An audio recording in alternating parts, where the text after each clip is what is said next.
আমি তো সবসময় ওদেরকে চাইছি, এখনও চাই যে শোনা তুমি তোমার বাবারে তো হয়তো পাও না, কিন্তু মারে যদি থাকে তোমার কাছে তাহলে কিন্তু অনেকটা বাবার ভুলে থাকতে পারো। মার কাছে যে আবদারটা, মার কাছে যে ভুল কুটিটা টুকিটাকি জিনিসটা আছে যেটা আবদার করা যায় কি, এটা কিন্তু যেই হোক, ফুপু হোক বই না হোক, তার কাছে কিন্তু ওরকমভাবে করা যায় না, সেই আবেগটা আসে না।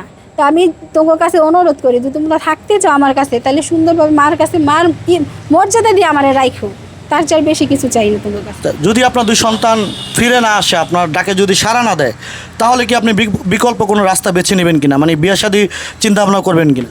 বিয়ে শাদী এখন আমি মনে করি আমার মা আছে, আমি মার কাছে থাকতেছি, ভাই আছে, ভাই দেখতেছি, কিন্তু সারা জীবন যে ওনারা দেখবো এরকম তো কোনো ওনাদের গ্যারান্টি নাই, বা ওটা তো হয়ও না।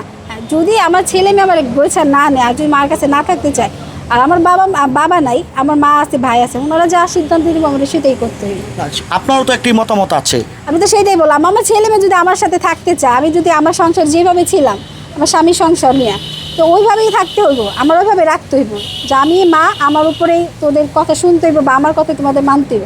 এরকমভাবে যদি ছেলে মেয়ে আমার কাছে থাকতে চায়, তাহলে আমি এখনও ছেলে মেয়ে চাই। আর যদি ছেলে মেয়ে বলে যে না আমার মায়ের দরকার নেই, বা আমার ও যেই রাখবো, যাদের সাথে থাকার আমরা তার সাথে থাকবো, তাহলে আমার আর কিছু করার নেই। আমি তোর কাছে রিকোয়েস্ট করবো যে মা হিসাবে আমি তো মা, তোরা যদি আমার কাছে থাকতে চাস, আমি সবসময় তোদের সাথে থাকবো। আচ্ছা, আপনি মানে যে কথাটা আমি জানতে চেয়েছিলাম, মানে আপনি বিকল্প রাস্তা, মানে আপনার সন্তান যদি আপনার কথা সাড়া না দেয় বা আপনার সাথে থাকতে না চায়, তাহলে আপনি কি নতুন করে বিয়ে শাদী করবেন কিনা বা জীবনসঙ্গী বেছে নেবেন কিনা? আপনার মানে শেষ বয়সেও আমরা দেখেছি একজন জীবনসঙ্গী দরকার হয়।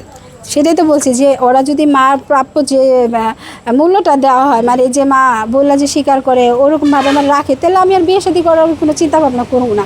আর যদি ছেলে মেয়ে সেই মূল্যায়ন না করে, ওরা যদি আমার না চায়, তাহলে আমার ফ্যামিলি তো আমার সারা জীবন পালবো না। যদি ওনারা আমার জন্য ভালো কোনো কিছু করার চেষ্টা করে, তাহলে আমি সেটাই মাইনে নেব, এটা লুকোচুরির কিছু নাই। আচ্ছা, আপনার ছেলে সন্তান যে আপনার প্রতি যে অভিযোগগুলো দিয়েছে, আপনি টাকা নিয়ে আসছেন এবং আপনি ঘরের যে ফার্নিচারগুলো আছে সেগুলো নিয়ে আসছেন, এই কতটুকু সত্য? এটা একদম পুরাটাই মিথ্যা, এটা পুরাটাই মিথ্যা। ঠিক আছে, আমি কোনো সম্পত্তিও চাই নাই যে আমার সম্পত্তি লেখা দেখ বা ফার্নিচার দিয়ে আমি কী করবো? যে ছেলে মেয়ের সাথে থাকতে পারতাম, তাহলে তো ফার্নিচার আমার কাছেই থাকা, ওদের যা আমারও তো তাই। এবার ছেলে মেয়ের কাছে থাকা মানে আমার কাছে থাকা, ওটা তো আলাদা কিছু নেওয়ার আনে। ওরা আমার নিজের সন্তান, ওরা যেভাবে ভালো থাকে আমি তো সেটাই চাই, আমি তো মা। পরিশেষে আপনার সন্তানের উদ্দেশ্যে কিছু বলবেন কিনা বা কোনো বার্তা দিতে চান কিনা? ছেলেদের মেয়েদের উদ্দেশ্যে তো এটাই বলতে চাই যে এখনও বুঝার বয়স হয়েছে তোমাদের, যথেষ্ট ভালো কিছু বোঝার চেষ্টা করো। মা বাবা যে কী জিনিস সেটা এখনও ভাবো, যখন বাবা চলে গেছে এটা বুঝতেছো, এখন মা নাই কাছে, কতটা যে কষ্ট লাগে হয়তো অনেক সময় মনে করো, স্বীকার করো না, কিন্তু এটা মনের ভিতরের আবেগটা প্রকাশ করে যদি তুমি সবার সামনে কইতা না যে মা কী জিনিস, তাহলে কিন্তু আজকে মিডিয়ার কাছে এরকমভাবে বয়ান দিতে হইতো না।